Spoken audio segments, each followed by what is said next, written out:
Hey guys, this is Prufrock again, and I just wanted to make a quick video talking about the new Chronoboon Displacer that Blizzard have now added to the classic PTR. I've been playing around with it all day, and it is amazing, and you guys are going to love it. Let's go straight into the game and show you where to get them and what does this new item look like. So as you can see, we're in Western Playgrounds and we are in Anderhall, standing next to Chromie, which is the vendor for the new item. To access her as a vendor for this, you're going to need to do her pre-quests. So, top tip, I would definitely do those pre-quests before this goes live, especially if you're on a PvP server, otherwise it's going to get pretty juicy. So looking at the actual item, costs 10 gold per, and they stack up to 5. Already got a bunch in my inventory. Let's just go ahead and use it. So you can see we've got some world buffs up here. Use the item. It's a 6-second cast. You can see my world buffs have all disappeared from up here. All the other Chronoboon Displacers have now gone on a 1-hour cooldown. And then I have a Soulbound and Unique Displacer, which a use will return my world buffs. You can use that at any point. So looking up here, you get a little icon that talks about what buffs you've got saved currently and their duration on. So say now that I want to go ahead and get my buffs back, just go back to the Displacer, use it again. Another 6-second cast. And my buffs are all back. As you can see, I'm missing a few, and there are definitely a few bugs going on the PTR with buffs disappearing when they go in and out, and also some unusual ones like some of your buffs being applied to group members and vice versa.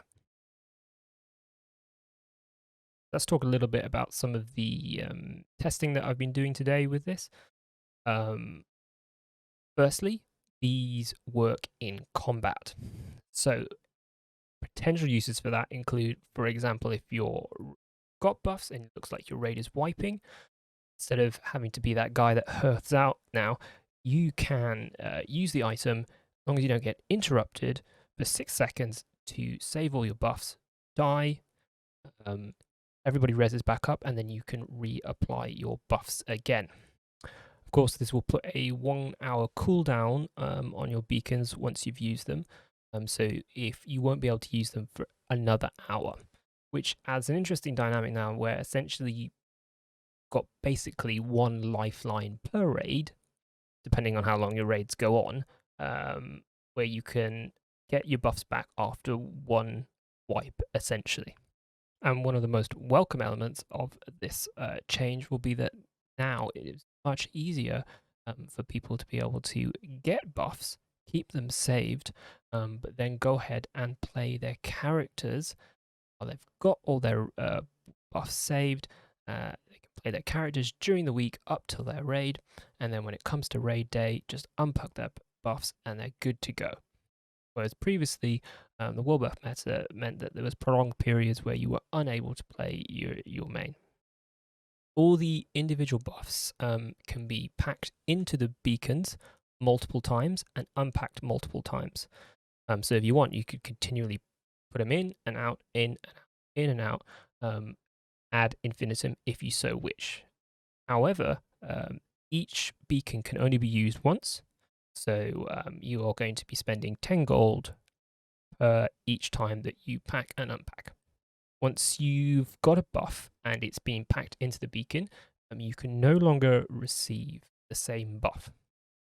It will stop you from receiving a fresh version of it.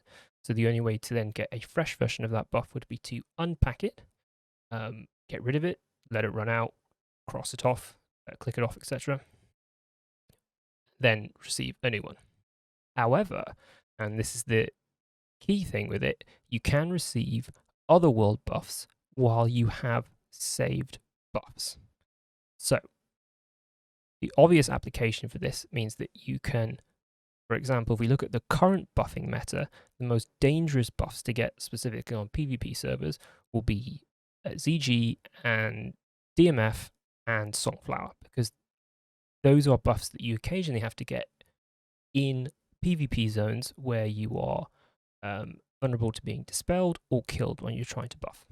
However, what the beacon is now going to allow you to do is to get each of those dangerous buffs individually, save them, move to that next stage of the buffing, and get that next buff without having to risk losing all the previous buffs that you'd gained along that buffing path.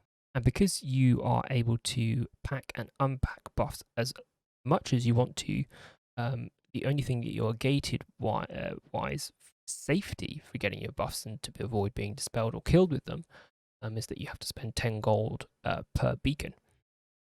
Also, because you can save your buffs immediately, it means that you can now min-max exactly the timers, so you can get your Songflower and immediately save it, and not have to worry about it ticking while you're getting summoned back to Ogrimmar, for example, to go get your Rend and your Dragon Slayer.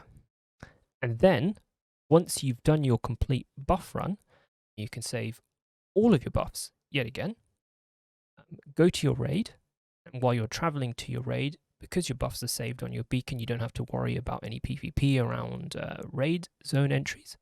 And then finally, once you get into your raid, you can get all your buffs from your various classes, Fortitude, Mark of the Wild, etc. You can apply all of your on-use consumables.